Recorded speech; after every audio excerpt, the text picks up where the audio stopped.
Jembatan Mulak yang menjadi salah satu akses penghubung Kabupaten Lahad dan Kabupaten Muara Enim putus akibat dihantam banjir. Akibatnya beberapa desa yang berada di Kecamatan Mulak Ulu terancam terisolir.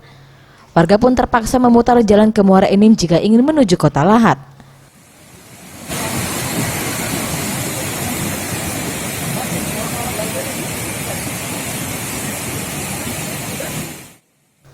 Putusnya jembatan ini diduga lantaran tidak mampu menahan derasnya air Sungai Mulak yang meluap. Tingginya debit air diduga terus mengikis tanah di sekitar jembatan sehingga mengakibatkan jembatan terputus. Menurut keterangan warga sekitar yang ditemui 30 Desember 2019, banjir disebabkan oleh hujan deras yang turun semalaman di hulu sungai, sehingga debit air meningkat dan menggerus tanah di sekitar tiang jembatan.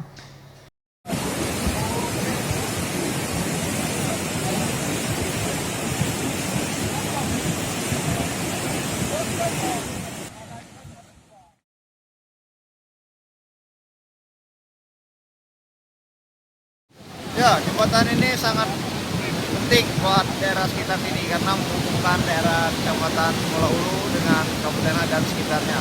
Ini mungkin karena tadi malam hujan yang sangat deras sehingga pagi ini airnya sangat besar. Kita lihat di situ airnya sangat keruh, mungkin banyak tanah-tanah yang sudah lewat.